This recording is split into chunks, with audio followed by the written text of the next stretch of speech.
साथियों नमस्कार।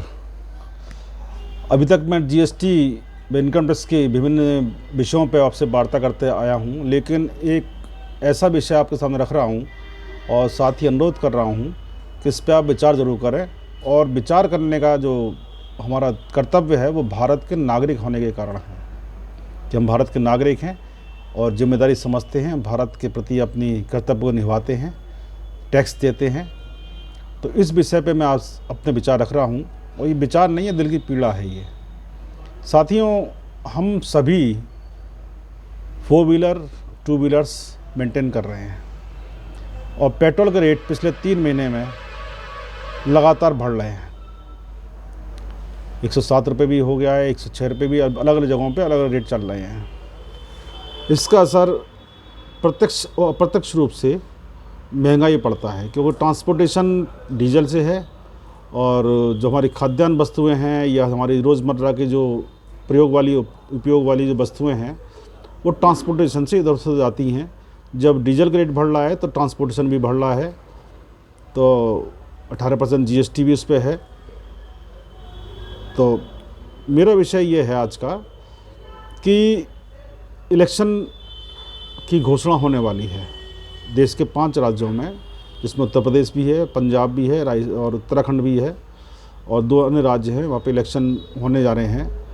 और चुनाव आयोग इसकी तैयारी कर रहा है। संभवतः दिसंबर के अंत में या जनवरी के प्रारंभ में चुनाव की तिथियों की घोषणा हो जाए।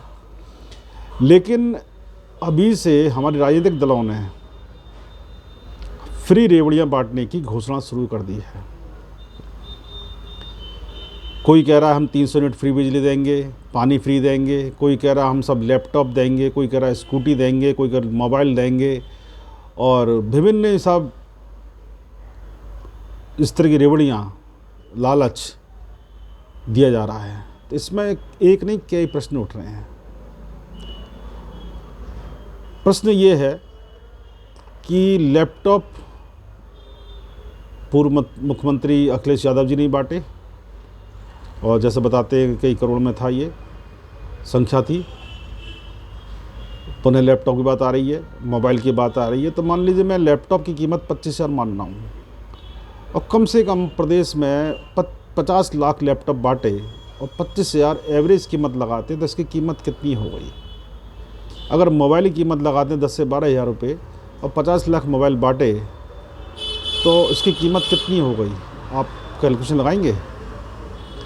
चूँकि हमारे देश में हम लोग टैक्स दे रहे हैं, इनकम टैक्स दे रहे हैं, जीएसटी पे कर रहे हैं, और इस तरह सरकार को खजाना में जमा होता है वो, जिससे देश का विकास के काम होते हैं।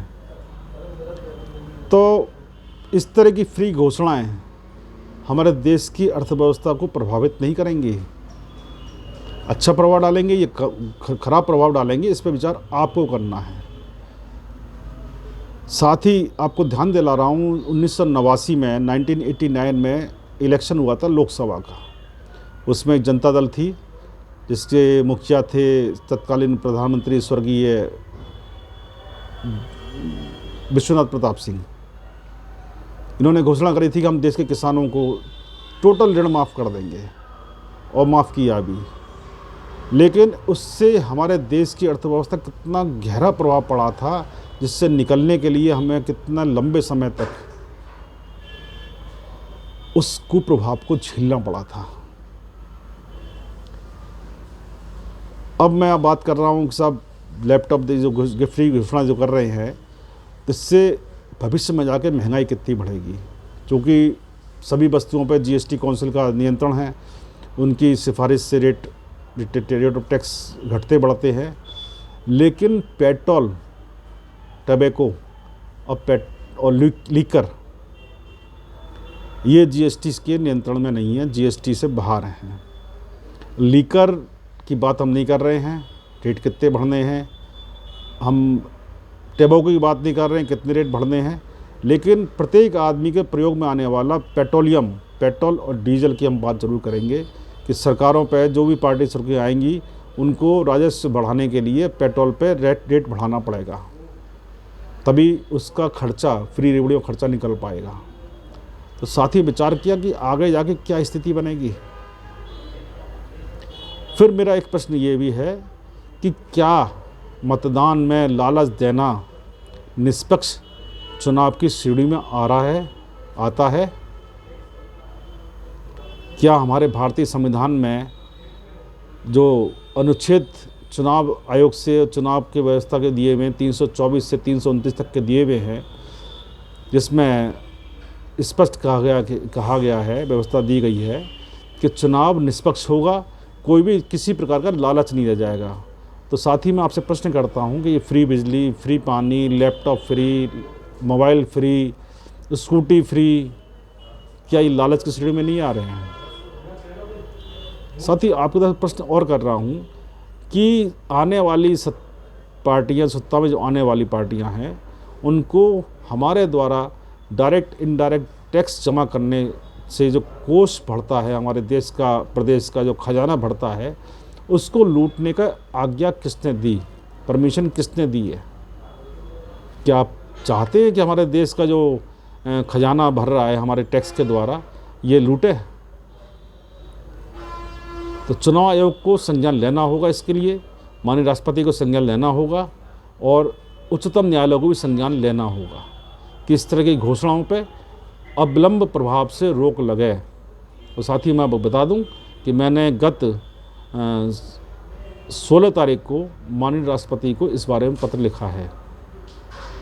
साथ ही मैंने इसके बाद में चुनाव आयोग को भी पत्र लिखा है और मैंने माननीय उच्चतम न्यायालय के लिए पत्र तैयार कर लिया है, जो मैं कल भेजने वाला हूँ।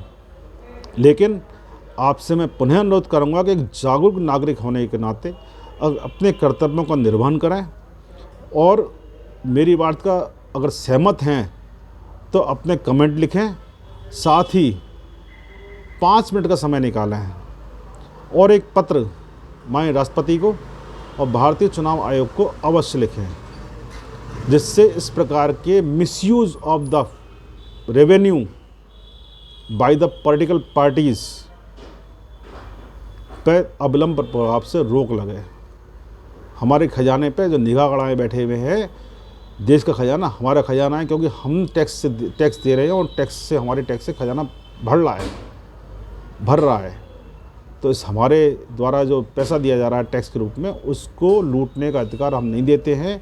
और ऐसी पार्टियों को जो फ्री में गिफ्ट देने के लिए फ्री में ये जो घोषणा कर रहे हैं, इन पार्टियों का बहिष्कार करें। लेकिन बहिष्कार तभी हो पाएगा, जागरूकता तभी आ पाएगी, जब आप संबंधित पक्षों को, राष्ट्रपति जी को, चुनाव आयोग को पत्र लिखेंगे। जब आप पत्र पहुंचेंगे तो ये मत सोचिए कि हमारे पत्र को कौन पढ़ेगा। एक एक पत्र को पढ़ा जाता है। मेरा ये व्यक्तिगत अनुभव है कि मैं पत्रचार करता रहता हूँ और वहाँ से एक्नॉलेज होते हैं। तो साथियों, इसके साथ ही अपनी वाणी को विराम देता हूँ और उम्मीद करता हूँ, विश्वास करता हूँ कि आप मेरी बात का समर्थन करेंगे और अपने कमेंट देंगे और सोशल मीडिया पे मेरी वीडियो को अधिक से अधिक प्रसारित करेंगे और मेरी बात का समर्थन करेंगे। इसके साथ ही अपनी वाणी को विराम देता हूँ। साथियों, विषय अलग है मेरा, जीएसटी पे नहीं है, इनकम टैक्स पे नहीं है। पुनः कह रहा हूँ, क्षमा चाहता हूँ, लेकिन देश के नागरिक होने के नाते मेरा कर्तव्य बनता है कि ऐसी पीड़ाजनक स्थिति पे मैं अपनी बात रखूँ। नमस्कार, जय भारती, जय भारत, जय हिंद।